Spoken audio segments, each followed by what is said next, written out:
ವಾಸವಿ ವರಪುತ್ರ ಕರ್ನಾಟಕ ಆರ್ಯ ವೈಶ್ಯ ಮಹಾಮಂಡಳಿಯ ರಾಜ್ಯಾಧ್ಯಕ್ಷರು ಹಾಗೂ ಜನಪ್ರಿಯ ವಿಧಾನ ಪರಿಷತ್ ಶಾಸಕರಾದ ಡಾಕ್ಟರ್ ಟಿ.ಎ. ಶರವಣ ಅವರಿಗೆ ಜನ್ಮದಿನದ ಹಾರ್ದಿಕ ಶುಭಾಶಯಗಳು. ಶುಭ ಕೋರುವವರು ಕರ್ನಾಟಕ ಆರ್ಯ ವೈಶ್ಯ ಮಹಾಮಂಡಳಿಯ ಪದಾಧಿಕಾರಿಗಳು ಹಾಗೂ ಆರ್ಯ ವೈಶ್ಯ ಬಂಧುಗಳು. ಉದ್ಯೋಗಿಗಳ ಭವಿಷ್ಯ ನಿಧಿ ಸಂಸ್ಥೆ ಇಪಿಎಫ್ಒ ತನ್ನ ಸದಸ್ಯರಿಗೆ ಮಹತ್ವದ ಎಚ್ಚರಿಕೆಯನ್ನ ಕೊಟ್ಟಿದೆ.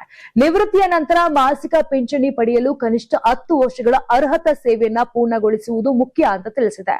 ಹೀಗಾಗಿ 10 ವರ್ಷಗಳ ಸೇವೆ ಪೂರ್ಣಗೊಳಿಸುವ ಮುನ್ನವೇ ಪಿಎಫ್ ಖಾತೆಯಿಂದ ಹಣ ಹಿಂಪಡೆಯುವವರು ಎಚ್ಚರಿಕೆಯಿಂದ ನಿರ್ಧಾರ ತೆಗೆದುಕೊಳ್ಳಬೇಕು ಅಂತ ಸಲಹೆ ಕೂಡ ಕೊಟ್ಟಿದೆ. ಹೌದು, ಇನ್ನು ಇಪಿಎಫ್ಒ ಪ್ರಕಾರ ಸೇವಾವಧಿ ಪೂರ್ಣಗೊಳ್ಳುವ ಮುನ್ನ ಪಿಎಫ್ ಹಣ ಹಿಂಪಡೆಯುವುದರಿಂದ ಎಲ್ಲ ಸಂದರ್ಭಗಳಲ್ಲೂ ಪಿಂಚಣಿ ಹಕ್ಕು ಕಳೆದು ಹೋಗುತ್ತದೆ ಎಂದಲ್ಲ. ಆದ್ರೆ ಸದಸ್ಯರ ಸೇವಾ ದಾಖಲೆ, ಕೊಡುಗೆ ವಿವರಗಳು ಮತ್ತು ಹಣ ಹಿಂಪಡೆಯುವ ವಿಧಾನದ ಮೇಲೆ ಭವಿಷ್ಯದ ಪಿಂಚಣಿ ಸೌಲಭ್ಯಕ್ಕೆ ಪರಿಣಾಮ ಉಂಟಾಗಬಹುದು.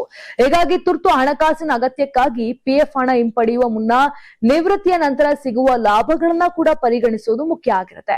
ವಿಶೇಷವಾಗಿ ಇನ್ನು 10 ವರ್ಷಗಳ ಅರ್ಹತಾ ಸೇವೆಯನ್ನ ಪೂರ್ಣಗೊಳಿಸಿದ ಉದ್ಯೋಗಿಗಳು ಈ ವಿಚಾರದಲ್ಲಿ ಹೆಚ್ಚಿನ ಎಚ್ಚರಿಕೆಯನ್ನ ವಹಿಸಬೇಕು ಅಂತ ಇಪಿಎಫ್ಒ ಸೂಚನೆಯನ್ನ ಕೊಟ್ಟಿದೆ.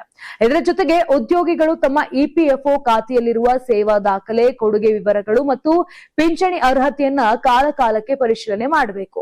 ಇದರಿಂದ ಮುಂದಿನ ದಿನಗಳಲ್ಲಿ ಎದುರಾಗಬಹುದಾದ ಸಮಸ್ಯೆಗಳನ್ನ ತಪ್ಪಿಸಿಕೊಳ್ಳಬಹುದು.